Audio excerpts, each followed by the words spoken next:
La connaissance de l'anglais est désormais exigée pour toute admission en master ou en thèse de doctorat à l'université d'Abomey-Calavi. Cette décision prise à travers des notes de service datant de juillet 2015 et février 2016 sera rigoureusement applicable pour compter de l'année académique 2016-2017. C'est en tout cas ce que le recteur de l'université d'Abomey-Calavi, le professeur Brice Saint-Saint, a récemment notifié à tous les chefs d'établissement et d'écoles doctorales. Si cette décision est plutôt bien accueillie dans certains milieux universitaires, dans d'autres par contre, elle est considérée comme un moyen d'exclusion d'une masse d'étudiants qui ont juste là évolué dans un système où l'anglais n'a jamais été une exigence. Mais quelles sont les raisons qui peuvent justifier une telle décision que d'aucuns qualifient de brusque? Quelles pourraient être ses portées? Eh bien, on mènera la discussion. Mesdames, Messieurs, bonjour et merci de nous rejoindre une fois encore dans votre émission 100% Bénin sur SICA. Et comme l'exige la tradition, voici en première partie la revue des titres à la une des journaux. Nous sommes le vendredi 14 octobre de l'an 2016 et la revue des titres des journaux, on le fait avec vous, Kodjovia Mitonou, bonjour. Bonjour à vous, Emmanuel Crépi, bonjour également à nos amis téléspectateurs. Que dit la presse béninoise ce matin? La presse s'intéresse à divers sujets de l'actualité et diversement également appréciés selon donc le journal et sa ligne éditoriale. Et si vous le voulez, on va y aller très rapidement avec la moisson que nous avons, qui n'est pas des moindres ce vendredi, avec le quotidien Actu Express. Nous avons donc en manchette, invité sur le plateau de Canal 3 Bénin, le directeur général Victorin Koublé nous expose le bien fondé du cadastre, une participation remarquable du ministre Romuald Wadani, et puis crise au sein du secteur bois au Bénin. Bientôt le bout du tunnel, constate Actu Express.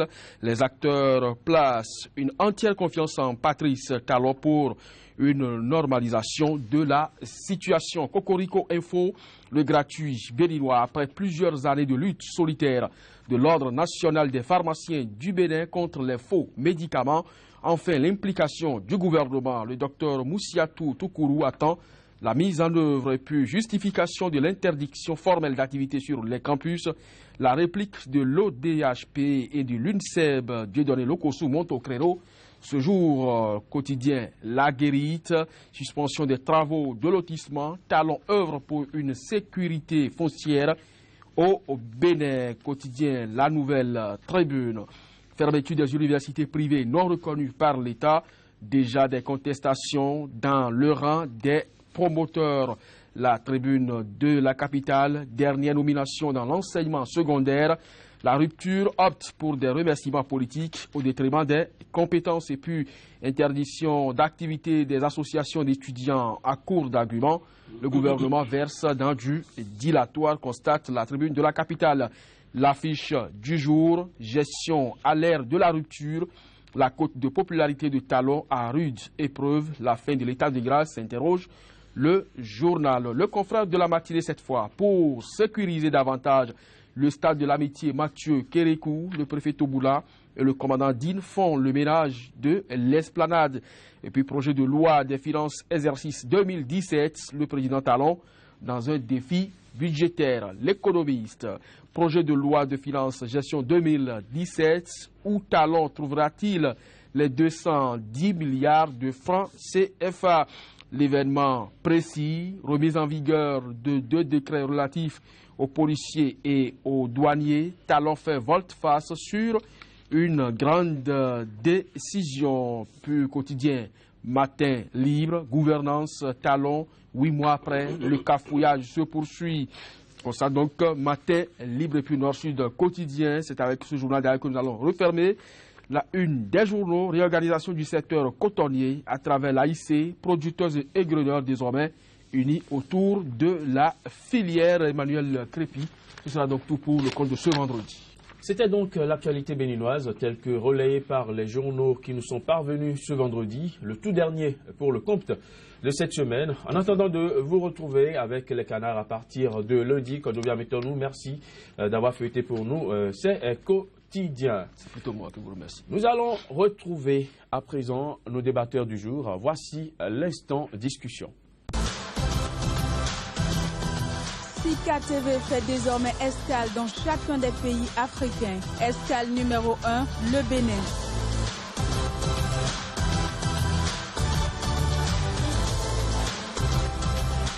Retrouvez désormais sur Sika TV votre émission 100% Bénin consacrée exclusivement à l'analyse de l'actualité au Bénin. Pendant 45 minutes, la parole sera donnée aux spécialistes de l'information et autres analystes pour décrypter l'actualité socio-économique et politique.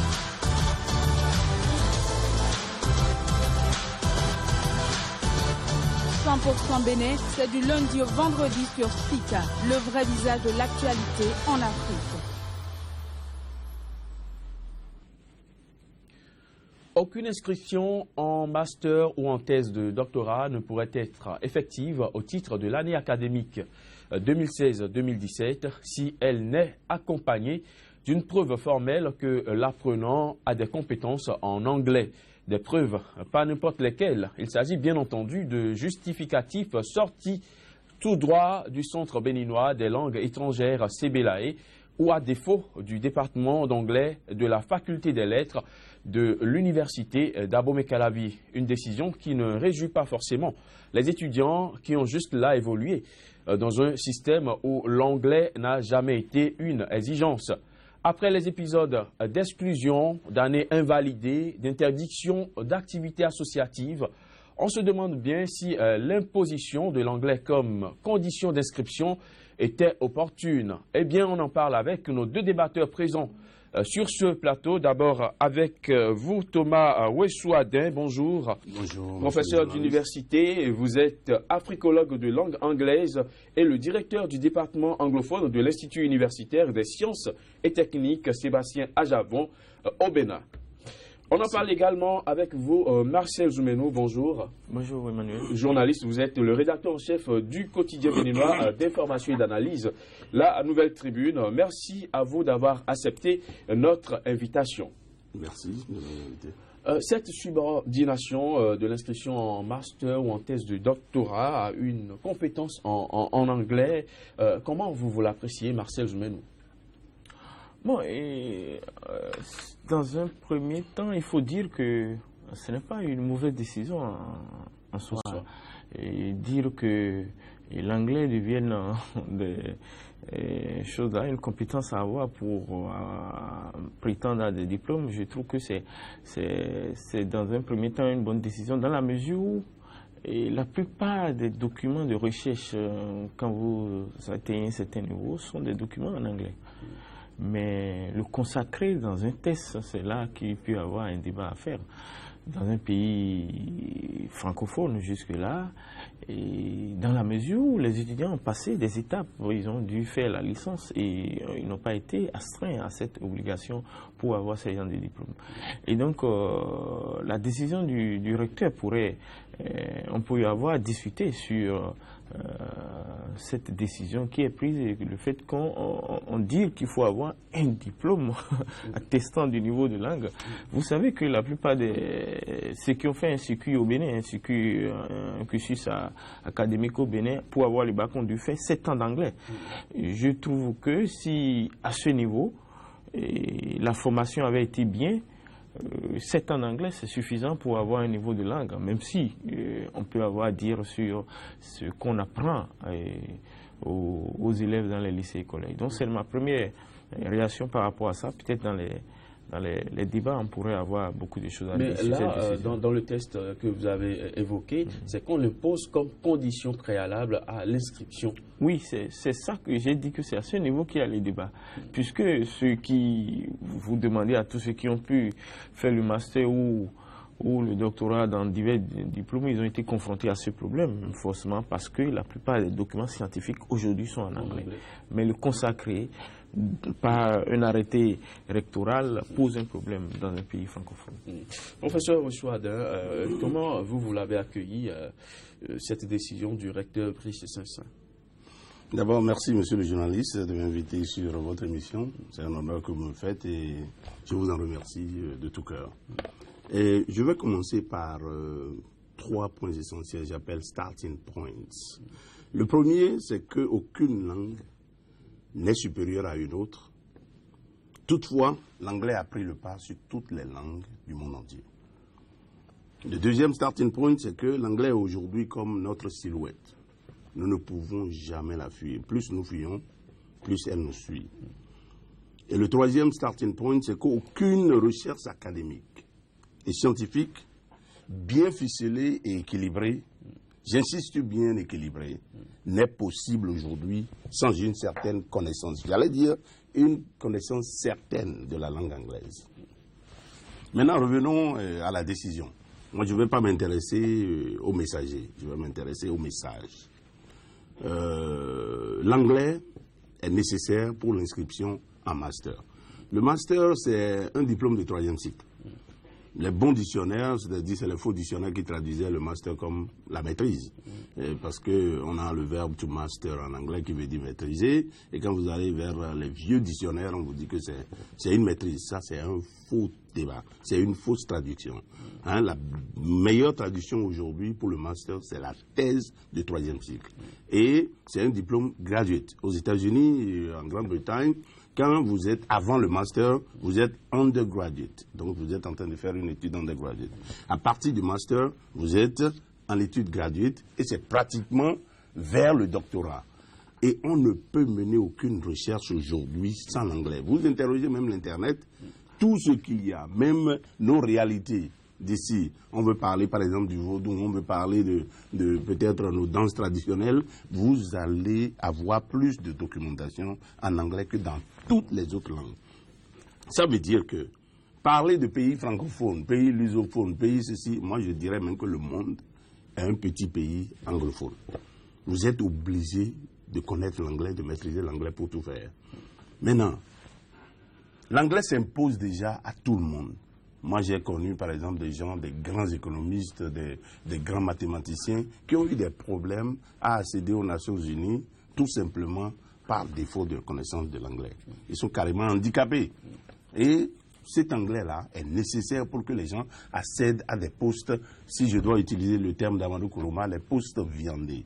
Les postes qui est le terme qu'il a utilisé dans Soleil des Indépendances. Pour accéder aux postes viandés, il faut nécessairement l'anglais. Et aujourd'hui, quand vous avez fait un diplôme, peut-être en mathématiques, en physique, même secrétaire simple, hein, vous avez le même niveau. Et quelqu'un, par exemple, qui n'a fait son secrétariat qu'en français, il peut avoir un tiers du salaire que vous aurez si vous maîtrisez l'anglais. Donc, que le professeur décide que une connaissance, c'est pas la maîtrise. Moi, j'avais appris même que les gens avaient dit une maîtrise de la langue anglaise. Là, ça posait, voilà, une compétence. Ça allait avoir des problèmes. Mais quelle compétence aussi, même quand on dit connaissance, c'est à quel niveau? Parce que ça, c'est pour les recherches. Et donc, la compétence doit être au niveau de la compréhension de l'écrit, c'est-à-dire le reading comprehension. C'est les documents que les gens doivent lire et comprendre exactement de quoi il s'agit. C'est à ce niveau qu'il va y avoir des problèmes. Donc, la décision en elle-même n'est pas mauvaise, c'est l'application qui va poser peut-être des problèmes. Comment est-ce que les gens vont prouver ça? Aller au CBLAI, c'est des hommes qui sont là. Aller, par exemple, à l'université d'Abo Mekalavi, c'est des hommes qui sont là. Certains pourraient se dire, bon, voilà, j'ai fait le Nigeria, j'ai fait le Ghana, et je peux groupiller quelque chose en anglais. Bon, trouvez-moi un petit diplôme pour que je justifie la chose. Est-ce que ça pourra résoudre le problème? C'est là toute la question. On va revenir là-dessus. Marcel Zumeno, nous sommes dans un pays où l'article 1er de la Constitution dit que la langue officielle du pays, c'est le français. Est-ce que ce n'est pas trop demandé à travers cette décision que l'on justifie d'abord d'une compétence en anglais avant d'avoir accès au master? Surtout lorsqu'on sait que les étudiants, jusqu'à leur licence, ont toujours évolué dans un système où l'anglais n'a jamais été une obligation. Oui, je le disais tout à l'heure et je voudrais rebondir sur ce que M. Rousseau a dit. Bon, à entendre monsieur le professeur, bon, c'est comme si la langue française devait disparaître et toutes les autres langues devaient disparaître. Le monde deviendrait un petit village anglophone. Oui, c'est vrai qu'on a constaté, qu'on constate et qu'on le vit même quand vous sautez du Bénin. Les rares fois où moi je suis sorti du Bénin, j'ai été confronté à parler l'anglais, à baragouiner en anglais. C'est vrai que Et évidemment, et beaucoup de documents scientifiques sont en anglais. Mais je trouve que malgré tout cela, nous devons conserver une certaine originalité de la langue française, simplement parce qu'il y a l'universalité. L'universalité des langues nous amène à diversifier les choses. Et à le dire et entendre M. Ouessouadé, j'ai comme l'impression que aucun scientifique, aucun chercheur au monde n'est francophone. C'est comme si rien d'intéressant ne se trouve plus dans la langue française. Je trouve qu'il y a un peu d'hyperbole dans les propos de M. Adin. C'est vrai que nous devons relativiser en disant que la langue anglaise est importante pour tout travail, aujourd'hui tout travail scientifique. Mais je dis que le consacrer par un arrêté préfectoral pose problème. D'autant que la plupart des étudiants qui font des études pour avoir le master savent qu'il faut avoir un niveau requis. Bon, je ne maîtrise pas. On m'a dit que le professeur vient de dire qu'il faut savoir au moins lire les tests à un niveau requis en anglais. Le consacré pose un problème. Je continue de dire que le consacré dans un arrêté pose un problème. Et surtout, comme tu l'as dit, les étudiants de la première année jusqu'en troisième année, jusqu'au niveau licence, n'ont jamais été contraints à cela. Et cela ne veut pas dire que niveau licence, c'est vrai qu'ils ne font pas de recherches, mais tout au moins, au cours de leur parcours jusqu'à licence, la plupart des étudiants ont été confrontés à aller lire des tests en anglais, même si ce n'est pas la grande majorité. Et donc, ça pose un problème. J'aurais souhaité qu'on puisse laisser le système comme il était, c'est-à-dire que quand vous êtes en master ou en doctorat, vous savez que vous êtes confronté à ce problème, mais qu'on ne le consacre pas par un test. Et plus encore, on dit qu'il faut avoir un diplôme d'un centre donné. Ça pose un problème. Parce qu'on sait aujourd'hui que... Bon, justificatif. Une attestation. En dehors du CBLA, aujourd'hui, il y a le centre culturel américain qui aussi fait des formations et donne des diplômes aux gens en anglais. Pourquoi consacrer uniquement? Est-ce que c'est pour valoriser le CBLA? Bon, il y a des débats à faire sur le choix du centre et sur l'opportunité de cet arrêté électoral. Professeur, l'article 1er de la Constitution impose le français d'abord comme langue officielle du Bénin. Et quand nous prenons l'article 8 de la même Constitution du Bénin, il est écrit que l'État doit assurer à ses citoyens l'égal accès à l'éducation, à la culture, à l'information et à la formation professionnelle. Au regard de ces deux dispositions, est-ce que la décision du recteur ne souffre pas quelque part de carence, puisqu'elle a tendance à exclure une certaine catégorie de personnes? Non, moi je ne dirais pas que cette décision exclut qui que ce soit. Même déjà dans la Constitution, ça exclut déjà nos parents dans les villages et tout ça là. Quand on dit que notre langue officielle est le français, pourquoi ça ne pouvait pas être le Gongbe? Pourquoi ça ne pouvait pas être des Yoruba? Les étudiants qui sont à l'université ont toujours été formés en français. Non, mais il y a au Nigeria, les gens sont formés en Yoruba et en d'autres langues aussi. Mais dans le cas du Bénin, mais le cas du Bénin, on l'a imposé. Du CI jusqu'à la licence. Non, je veux parler de l'imposition. Les étudiants ont été formés en français. Oui, je veux pourquoi parler brusquement aujourd'hui on veut Non, brusquement on nous a imposé le français aussi. Je veux dire tout simplement, on peut bien imposer quelque chose si... Oui, si ça peut changer quelque chose. Le Sénégal a pris le Wolof comme deuxième langue officielle. Au Nigeria, on peut prendre le Yoruba. Aujourd'hui, on peut imposer le Igbo. Demain, on peut imposer. Mais on nous a imposé le français. Et bon, j'ai constaté que mon collègue ici est en train de faire l'apologie de la langue française. Moi, je n'ai jamais dit qu'une langue doit disparaître. J'ai commencé par dire qu'aucune langue n'est plus importante qu'une autre. Quand moi, je veux parler mon Fongbe, je n'attends pas l'anglais avant de dire ce que je dois dire à mes parents. Quand quelqu'un veut parler, par exemple, le Fongbe, il parle son Fongbe. Donc, toutes les langues sont égales. Toutefois, est-ce que c'est par providence? Est-ce que c'est la nature qui a aidé? L'anglais a pris le pas sur toutes les langues et on doit être confronté à cette réalité aujourd'hui. C'est là et on n'y peut rien. Donc, ce que je veux dire tout simplement, le français est toujours là, le français continue de faire ses recherches, mais aujourd'hui, allez par exemple même dans les publications scientifiques, quand quelqu'un, même un mathématicien publie en anglais, peut-être son article vaut 2 fois celui qui est publié en français. Donc la réalité est là, nous vivons la chose, on ne peut pas. Je dis, vous allez en Chine aujourd'hui, si vous ne connaissez pas l'anglais, vous ne pouvez pas parler chinois, à moins que vous ne connaissiez le chinois. Vous allez partout, la réalité est là. Moi, je crois que la décision n'est pas mauvaise. L'autre réalité, professeur, c'est qu'il y en a beaucoup aujourd'hui qui ont leur licence, qui n'ont pas forcément des compétences requises en anglais. Est-ce qu'on doit les empêcher de continuer par se former? Mais je crois que eux autres même devraient s'imposer la langue anglaise là même. Parce qu'aujourd'hui, vous voyez par exemple des écoles privées, on vous dit l'anglais commence à la maternelle, l'informatique. Vous ne connaissez pas l'anglais et l'informatique aujourd'hui, vous êtes comme un demi-lettré ou illettré, carrément. Donc il faudrait que les gens comprennent ça. Donc ça, c'est pas un problème. Qu'on impose, c'est peut-être le mot imposé qui fait problème. On peut recommander, on peut dire qu'on a recommandé à tout le monde d'avoir une connaissance certaine en anglais avant d'accéder aux études doctorales. C'est-à-dire, même à partir du master, c'est une étude doctorale. Mais à l'état partiel, est-ce qu'on n'empêche pas certaines personnes d'évoluer dans leur formation? Non, ceux qui sont là aujourd'hui et qui n'ont pas forcément de compétences mais en anglais, est-ce qu'ils vont arrêter leur formation? Est-ce qu'ils vont arrêter de continuer par se former? Oui, mais ce que je veux dire, c'est pas tout le monde qui a la licence qui veut nécessairement aller en master. Mais il y en a beaucoup aussi qui veulent aller en master. C'est une exigence, il faudrait que les gens prennent le pas tout de suite et puis qu'ils commencent par se prendre au sérieux. En anglais, on n'a pas dit de maîtriser la langue. C'est pourquoi, quand les gens parlaient de maîtrise de la langue anglaise, moi je disais que ça avait des problèmes. Même ceux qui sont au département d'anglais et qui ont fait l'anglais, par exemple, on ne peut pas dire qu'ils ont maîtrisé l'anglais. Donc l'anglais, ce n'est pas un truc qu'il faut maîtriser comme ça en l'air, même n'importe quelle langue d'ailleurs. Donc ce n'est pas la maîtrise, c'est une connaissance certaine, justifiée, qu'on peut lire un texte en anglais et comprendre et extraire quand on veut faire la revue de la littérature. Encore faudrait-il qu'on lise les textes antérieurs et qu'on sache exactement ce que les autres ont fait et ce qu'on peut faire de différent.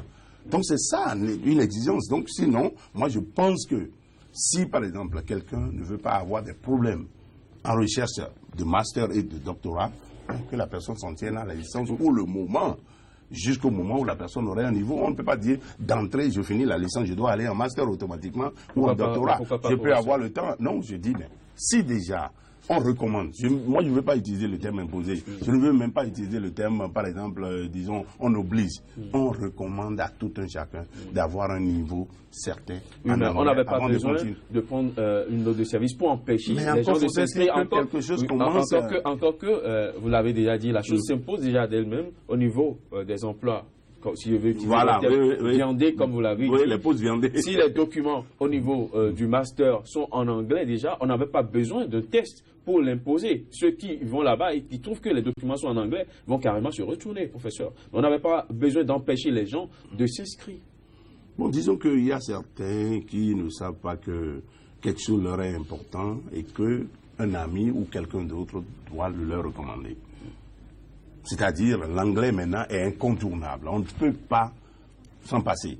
Et même dans les cours privés, vous voyez les cours privés aujourd'hui, c'est ces cours privés à la maternelle qui offrent l'anglais qui ont plus d'inscrits. Donc tous les parents, même tout le monde a déjà compris ça. Même ceux qui diront par exemple que la décision est mauvaise aujourd'hui, ils ont compris que l'anglais est incontournable. Pendant les campagnes, des gens ont dit par exemple que s'ils devenaient président, par exemple, que l'anglais allait commencer à partir de la maternelle. Alors qu'est-ce qu'on allait dire? On allait dire que celui-là a imposé ou celle-là a imposé. Par exemple, l'anglais, non, ce n'est pas une imposition, c'est une recommandation forte qui doit être prise au sérieux. Je pense. C'est pourquoi j'ai dit, je ne veux pas parler du professeur Brice Saint-Saëns que j'aime bien, je ne veux pas dire qu'il a raison ou qu'il a tort. Ce n'est pas ça. C'est que quand on va montrer l'importance de la langue anglaise, chacun serait libre de dire si quelqu'un a raison ou quelqu'un a tort. C'est la décision. Je veux parler du message et non le messager. C'est très important. L'anglais nous est vraiment important et il faudrait que les gens prennent ça au sérieux aujourd'hui. Marcel Zoumenon, d'aucuns estiment que c'est une façon pour les autorités de dégraisser un peu l'effectif déjà pléthorique sur le campus d'Abomey-Calavi. Est-ce que vous voyez la chose sous cet angle? Bon, je sais que dans les réformes actuelles du président Patrice Talon, de façon globale, je ne prends pas seulement l'université, c'est comme un système pour un peu digresser. Hein. Quand vous voyez toutes les mesures qui sont prises, il y a beaucoup de mesures qui ne favorisent plus le grand nombre, comme on l'avait avant. Maintenant, revenant au problème dont on parle ici, je trouve et je continue de dire que là où il y a les débats, c'est le fait de dire qu'il faut avoir une attestation d'un centre donné. Je connais plein d'étudiants qui sont capables de parler anglais ou même de parler un anglais approximatif ou soit de bien l'écrire. J'en ai même des amis qui ont fait leurs études de premier cycle universitaire, qui ont la licence en anglais, qui enseignent même dans les collèges, qui parlent bien anglais, mais qui n'ont pas les diplômes. C'est parce qu'il y a une différence entre avoir un diplôme donné et avoir la compétence où il y a des gens qui parlent. Donc ça pose un problème en tout cas. Il dit qu'il ne s'agit pas du diplôme. Il s'agit d'une attestation. Voilà, bon, le terme. Quand on parle de diplôme, c'est tout comme par exemple quelqu'un serait au département d'anglais et qui aurait eu la licence ou la maîtrise. Ce que Marcel dit, pourquoi imposer un ou deux centres à travers une autre service? Une autre manche de la question. C'est-à-dire, tout à l'heure, vous aviez dit qu'il ne fallait pas imposer. Maintenant, bon, l'anglais est déjà incontournable. C'est le centre maintenant qui pose problème. Oui, c'est ça qui pose problème. Puisque j'ai dit qu'il y a des gens qui parlent bien anglais et qui n'ont pas forcément cette attestation. Mais comment c'est ça? Ils peuvent, s'ils sont vraiment équilibrés et qu'ils connaissent bien la chose, s'ils vont à Sebelaye ne peut pas les faire échouer. Mais maintenant, c'est choisir Sebelaye seulement ou carrément le département d'anglais qui peut poser des problèmes. Parce qu'il y a beaucoup d'autres centres. Par exemple, BALC, il y a par exemple American Language Center. Il y a plusieurs centres qui peuvent délivrer ces diplômes-là. Et bien, mais maintenant, le problème peut se poser au niveau de la limitation, c'est-à-dire réduire ça à 2 centres. Mais la décision n'est pas mauvaise en elle-même. On peut aller ailleurs, justifier la chose, et même à l'oral, on peut déjà interviewer des gens pour voir si effectivement ils méritent ce qu'ils nous présentent comme diplôme. Donc c'est au niveau de l'application qu'il va y avoir des problèmes. Donc il va y avoir un truc concerté de manière à savoir quel est le niveau requis, quel niveau on recherche pour ces étudiants. C'est ça, pour pouvoir faire des recherches. Puisqu'il s'agit des recherches en master et en doctorat. Nécessairement, il faut pouvoir lire et comprendre. La compréhension de l'écrit est très importante, la compréhension de la chose écrite. Mais vous pouvez même pas parler correctement et lire et comprendre. Il y a des gens qui lisent des langues et qui comprennent. Aux États-Unis, par exemple, il y a ce qu'on appelle le language requirement. Vous supposez que tout le monde aux États-Unis parle anglais. Ce n'est pas vrai non plus. Il y a des gens qui parlent espagnol. Moi, je me promenais dans la rue de Texas une fois où je me perdais et j'ai demandé à quelqu'un, mais c'est tout comme si je parlais à un mur. Elle ne comprenait même pas ce que je demandais. Parce qu'elle ne parle même pas un seul mot d'anglais. C'est l'espagnol, là, dans le Texas, et c'est tout. Donc, on a supposé que tout le monde parle déjà anglais aux États-Unis, mais en dehors de l'anglais, pour faire des études doctorales, on a quelque chose qu'on appelle language requirement. Que ce soit Igbo, que ce soit Hausa, que ce soit l'allemand, que ce soit le français, vous êtes obligé de faire un test dans cette langue-là. Et, bon, peut-être généralement, c'est les traductions qu'on donne. Donc, pour prouver que vous pouvez lire et comprendre. Parce que si vous voulez faire une recherche, c'est que vous n'avez qu'une seule langue. C'est que vous avez une seule approche. Si nous prenons par exemple le cas de l'esclavage aujourd'hui, mais ce que les gens ont vécu en France pour l'esclavage, ce n'est pas la même chose qu'on a vécu en Allemagne, ce n'est pas la même chose qui est aux États-Unis. Donc, si vous avez par exemple seulement l'esclavage, du point de vue français, vous aurez par exemple une recherche tronquée. Une recherche biaisée, ce ne serait pas vraiment une recherche complète. Donc il faut nécessairement une langue. Aux États-Unis, on nous parlera par exemple du français, de l'espagnol, language requirement. Ici, on nous dit l'anglais. En quoi ça gêne? Au Nigeria, tout près. Même Abacha, avant qu'il ne meure, a décrété par exemple le français comme deuxième langue du Nigeria. Mais pourquoi on ne peut pas nous dire ça ici, que la deuxième langue du Bénin est l'anglais? Ou carrément, ça n'a pas été fait. Ça n'a pas été fait. Bon, maintenant, peut-être que ça commence comme ça. Ça commence comme ça. Oui, il faut nécessairement que ça commence quelque part. Parce que, moi, je dis, si, par exemple, le lecteur a pris certaines décisions que les gens décrivent, d'autres que les gens apprécient, ça, c'est pas un problème. L'essentiel, c'est que c'est André Gide qui nous apprend qu'il faut toujours suivre sa pente pourvu que ce soit en montant. Si, par exemple, c'est un truc positif, mais allez-y. Tu veux voir le bon côté des choses. Le bon côté des choses. Donc, au lieu de chercher à voir seulement le mauvais côté, dire, bon, on veut dégraisser. Même dégraisser, là, ce serait pour combien de temps? Si tout le monde prend le pas tout de suite et qui prend l'anglais au sérieux. Si les gens avaient déjà un objectif de dégraisser, mais nous sommes tous là, nous pouvons justifier de la connaissance de la langue anglaise, mais vous n'avez plus gagné. Vous ne pouvez plus rien dégraisser. Nous venons tous avec le justificatif pour dire, ben, nous connaissons assez l'anglais pour faire des recherches en master et puis tout est fini. Il n'y a aucun problème à ce niveau. Moi, je ne trouve pas. Ce n'est pas parce que je suis angliciste que je suis en train de dire ça, non. Pas du tout.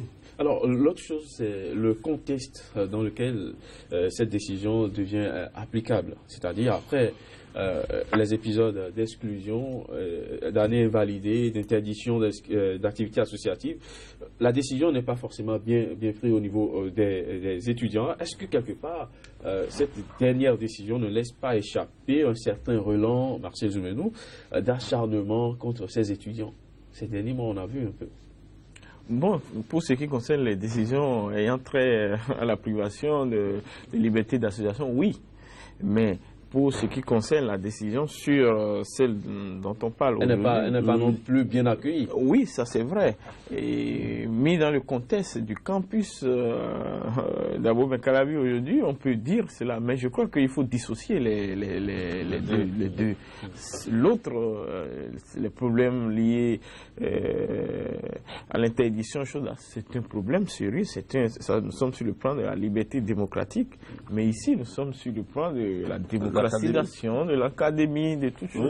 Et donc, moi, je crois personnellement qu'il faut dissocier les deux. C'est vrai que de loin, on peut penser que la politique actuelle du gouvernement vise à réduire le nombre, mais je crois personnellement qu'il faut dissocier les deux, que les deux ne doivent pas être mis ensemble. Professeur, qu'est-ce que vous en pensez?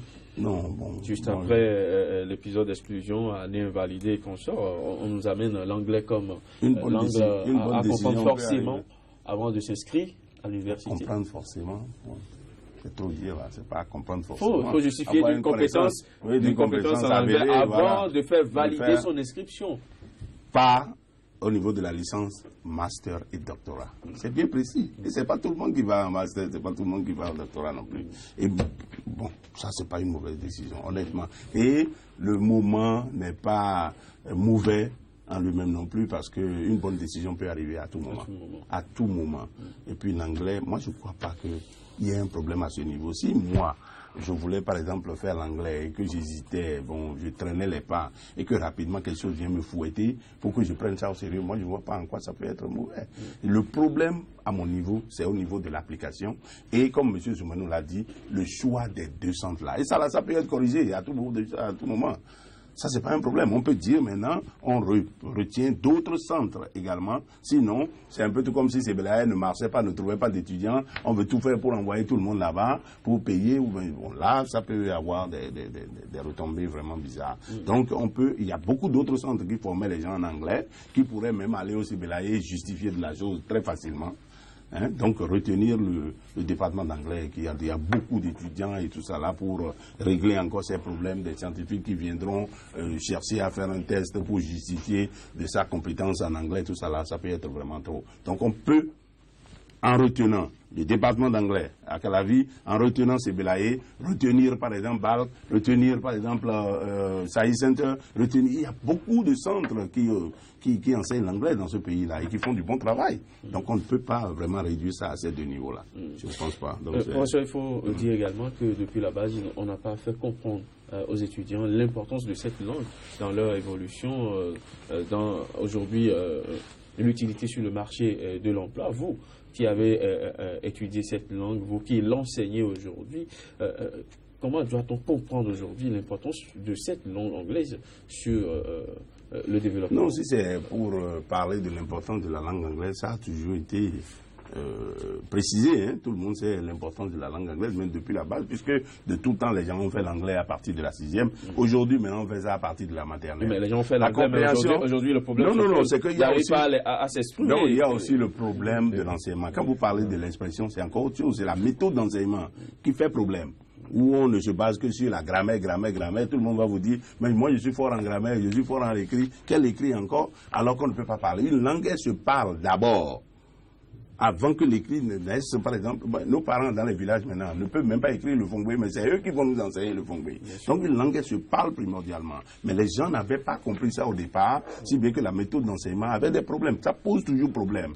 Actuellement, où on n'a même pas le temps de laisser les élèves s'exprimer. On leur dit seulement, la table, ceci, on dit, on traduit en français, on clappe, on essaie par exemple d'applaudir pour les gens et ça s'arrête là. Donc c'est au niveau de l'enseignement. Sinon, l'importance a toujours été vraiment quelque chose sur lequel on a insisté.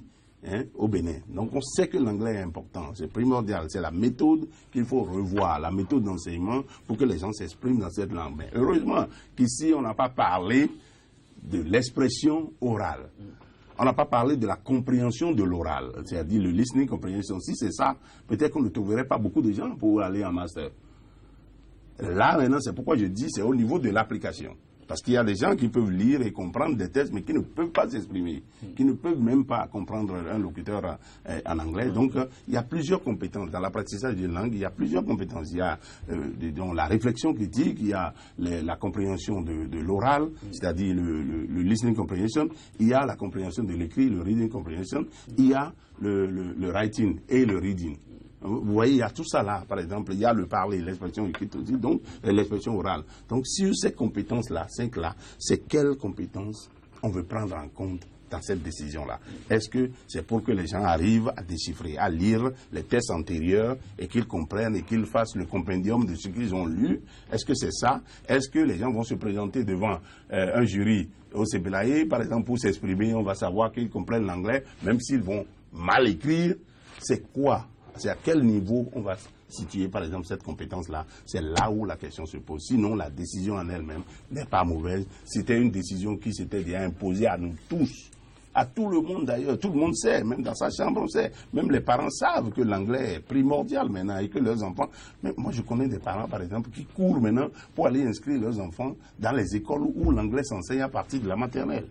C'est vrai, bon, quel anglais on enseigne, bon, peut-être les b.a.-ba, mais ça montre déjà que l'enfant peut être motivé, parce qu'il y aura cette motivation intrinsèque qui peut apparaître. Donc, il n'y a aucun problème par rapport au moment où la décision est arrivée. Bon, et puis, vous avez parlé de 2015. 2015 et 2016. Quelque part, vous avez parlé de juillet 2015 et ensuite, voilà, février 2016. Mais les problèmes ont commencé. C'est maintenant que le RRT a pris une note de service pour rendre la chose applicable. Voilà. Depuis le 7 octobre. Vous trouvez un problème à ça? Non, on a juste parlé du contexte, le contexte très tendu actuellement à l'université où la décision n'est forcément pas bien accueillie. Mais est-ce qu'on a fait l'enquête pour savoir même par rapport à la statistique quels sont ceux qui ne sont peut-être pas d'accord par rapport à cette décision? Est-ce qu'ils constituent la majorité ou la minorité? Parce que moi, je ne trouve pas ça là une mauvaise décision. Honnêtement, je ne sais pas. La décision pouvait être prise par vous, ou par Jean, ou par Pierre, ou par Paul. Si elle est bonne, c'est qu'elle est bonne. Je m'en fous de celui ou celle qui a pris la décision. C'est le message qu'il faut prendre en compte et non le messager. C'est un bon message et il faudrait qu'on cherche maintenant à appliquer de façon concertée pour qu'il n'y ait pas des problèmes par la suite. C'est tout. Ne pas retenir 2 centres nécessairement, ne pas par exemple insister sur quelque chose, ne pas laisser les gens aller faire du n'importe quoi, délivrer des certificats, par affinité, ainsi de suite. C'est tout le problème. Merci, Elzoumed. Non, je crois que M. Oussouadé a essayé d'apporter la nuance nécessaire pour qu'on puisse...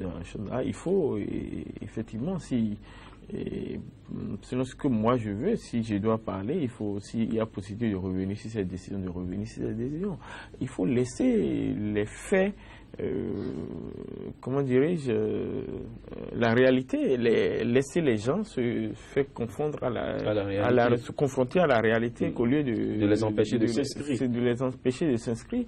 Et comme je l'ai dit, une attestation venant de ces 2 centres n'est pas forcément un élément. Des gens peuvent avoir même, parce que voilà, il y a ce débat là, des gens peuvent avoir même cette attestation et avoir des difficultés, choses là, et d'autres ne l'auront pas et seront beaucoup plus à l'aise. Je trouve que... Non, c'est à ce niveau, c'est toujours l'application. Voilà. C'est à ce niveau. Sinon, moi je ne demanderais même pas qu'on revienne sur la décision. Si elle est mauvaise, moi je demanderais... Vous approuvez largement la décision. Oui, j'approuve la décision. Pas le décideur nécessairement, pas ceci, j'approuve la décision, c'est une très bonne décision. Dans l'application, je ne sais pas, il n'y a pas eu de balise, on ne sait pas comment ça va être appliqué dans les départements. Non, mais c'est justement pour cela qu'on parle de l'application maintenant. Oui, mais qui va le faire? On a le temps, par exemple, de réfléchir. Bon, les gens ont le temps de réfléchir. D'abord, ils ont mûri la décision avant de la sortir, à moins que qu'on ne soit tombé au rang de l'animal. Sinon, on doit mûrir, en tant qu'être humain, on a dû mûrir les réflexions avant de sortir une décision. Et les réflexions vont toujours continuer. Vous venez de parler de 2 centres qui ont été retenus. Moi, je ne savais pas ça. Bon, je viens de l'apprendre sur le plateau, mais si c'est 2 centres, ça veut dire ça pose déjà un petit problème. Il peut y avoir plus que ça. Et comment les gens vont gérer le nombre aussi? Parce que tout le monde veut aller peut-être en master et au doctorat maintenant, tellement il y a plein de docteurs dans le pays. Bon, donc, Voilà, donc c'est à ce niveau, c'est au niveau de l'application seulement que moi je trouve qu'il peut y avoir des problèmes. Et là, c'est un problème qu'on peut corriger rapidement. Monsieur Rochouadin, tel que vous approuvez cette décision, est-ce que cela voudrait dire qu'on assistera très bientôt à l'imposition de l'anglais à l'Institut universitaire des sciences techniques à Javon-Sébastien? C'est bien possible. Il y a le département anglophone où tous les cours se font en anglais. Là, c'est pour les anglophones. Non, des Béninois bilingues et des Nigérians, des Ghanéens, tout le monde. C'est pourquoi c'est un département d'anglophones qui diffère du département d'anglais. Il y a un département francophone. Oui, bien sûr. Oui, ça diffère du département d'anglais. Parce que le département d'anglais, c'est tout autre chose. Les gens peuvent faire même la traduction, faire par exemple la linguistique, la didactique et tout ça là. Et pas forcément, il y a même des cours en français. Alors que dans le département anglophone, on a non seulement des autochtones de la langue, mais aussi des Béninois qui sont bilingues, qui sont là-dedans. Donc c'est pourquoi c'est un département. Et on peut faire les mathématiques, on peut faire l'informatique, on peut faire l'économie, et tout ça là en anglais.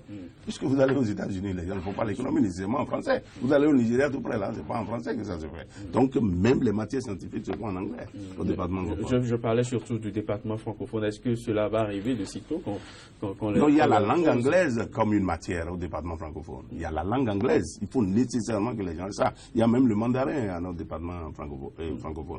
On a le mandarin, le chinois moderne. Oui, et on a ça. Vous êtes prévoyant parce que la Chine.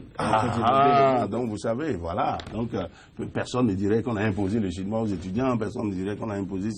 Il y a le chinois, il y a par exemple l'anglais. Parce que après l'anglais maintenant, on ne sait pas, c'est le chinois qui est en train de vouloir talonner. Donc le français est toujours là, ça ne peut pas disparaître. Pour ceux qui font l'apologie de la langue française comme M. Soumenou, je crois que je crois que le français va rester, ça ne va pas disparaître et il y a la francophonie qui est encore là, donc vous savez, il n'y a aucun problème. Mais l'anglais, prenons l'anglais au sérieux. On n'a pas dit que l'anglais est plus important nécessairement que toutes les autres langues, non, mais la réalité est là, nous faisons face à tout ça. Vous allez dans un pays maintenant, vous parlez un peu, vous baragunez un peu l'anglais, mais vous êtes compris. Mais sans l'anglais, vraiment, vous êtes comme un sourd, muet. Et puis vous avez des problèmes. Vous devez aller apprendre plusieurs langues. Disons, l'anglais est une langue universelle aujourd'hui. Mais le niveau des compétences, c'est à ce niveau qu'on va vraiment travailler. On va travailler, par exemple, sur le choix des centres qui peuvent délivrer ces attestations et non des diplômes. Des gens peuvent avoir déjà eu des diplômes qui peuvent justifier la chose. Sinon, on dirait, par exemple, tous ceux qui sont au département d'anglais ont déjà ça, ont déjà la preuve. Mais maintenant, quand on parle de maîtrise, c'est pas nécessaire que tous ceux qui sont là-bas maîtrisent la langue anglaise non plus. C'est pas ça. Donc, c'est une attestation prouvant que la personne peut lire, écrire l'anglais et peut-être lire les tests antérieurs pour faire sa revue de la littérature, parce que ça, c'est un passage obligatoire. Dans les recherches, maintenant, tout est dit, la Bruyère a dit. Et on vient trop tard dans un monde où les hommes existent et qui pensent. Donc, ça veut dire qu'on doit nécessairement faire recours à ce qui a été écrit avant vous pour vos recherches, mais comment le faire? Vous interrogez en français seulement, il y a problème, vous devez aller en anglais aussi. Je crois que c'est ça. Merci à vous d'être passé sur le plateau de cette émission. Professeur Thomas Rochouadin, directeur du département anglophone de l'Institut universitaire des sciences et techniques à Javon-Sébastien au Bénin. Marcel Soumenou, rédacteur en chef du quotidien La Nouvelle Tribune au Bénin. Merci à vous d'être passé sur le plateau de cette émission. Merci pour vos différents points de vue. Mesdames, Messieurs, ce sera tout pour aujourd'hui. Ravi d'avoir été en votre compagnie. Surtout, restez avec nous. L'information revient sur SICA.